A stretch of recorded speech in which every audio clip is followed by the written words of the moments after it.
বলিউডের বাদশা নামে খ্যাত শাহরুখ খান দীর্ঘ ৩ দশকের ক্যারিয়ারে প্রথমবারের মতো ভারতীয় জাতীয় চলচ্চিত্র পুরস্কার পাচ্ছেন। এই বছর অনুষ্ঠিত ৭১তম জাতীয় চলচ্চিত্র পুরস্কারে জওয়ান ছবিতে অসাধারণ অভিনয়ের জন্য শ্রেষ্ঠ অভিনেতার সম্মাননা ভূষিত হচ্ছেন তিনি। গত বছর মুক্তি পাওয়া জওয়ান ছবিতে দ্বৈত চরিত্রে অভিনয় করে দর্শকদের মুগ্ধ করেছিলেন শাহরুখ খান। সমালোচক মহলও তার পারফরমেন্সকে অভূতপূর্ব বলে আখ্যায়িত করেন। এই সিনেমাতেই প্রথমবারের মতো জাতীয় পুরস্কারের স্বাদ পাচ্ছেন বলিউড বাদশা।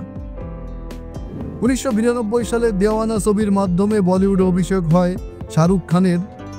এর পরের ৩ দশকে উপহার দিয়েছেন একের পর এক জনপ্রিয় চলচ্চিত্র, দিলওয়ালে দুলহানিয়া লে যায়েঙ্গে, কাভি Khushi Kabhi Gham, Chennai express, my name is Khan সহ বহু সুপারহিট সিনেমা।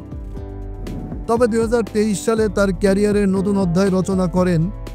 এই বছর মুক্তি পাওয়া পাঠান, জওয়ান ও ডাঙ্কি ভারতের প্রেক্ষাগৃহে মিলিয়ে ৭ কোটির বেশি দর্শক উপভোগ করেন। এই ৩ ছবির সম্মিলিত আয় ভারতে ১৩০০ কোটি রুপি ছাড়িয়ে যায় এবং বিশ্বব্যাপী সংগ্রহ করে ২৫০০ কোটির বেশি।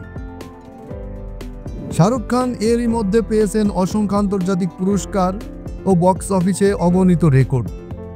পেয়েছেন ফিল্মফেয়ার সহ একাধিক মর্যাদাপূর্ণ সম্মাননা।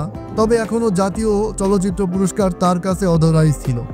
অবশেষে জওয়ান সেই অপেক্ষার অবসান ঘটাতে যাচ্ছে। বর্তমানে শাহরুখ খান ব্যস্ত রয়েছে নতুন ছবি কিংয়ের শুটিংয়ে।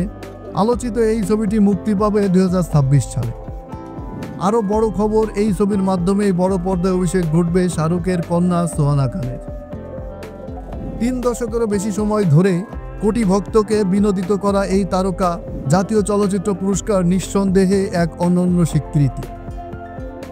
শাহরুখ ভক্তদের জন্য এটি যেমন আনন্দের খবর, তেমনি ভারতীয় সিনেমা ইতিহাসে একটি স্মরণীয় মুহূর্ত হয়ে থাকবে।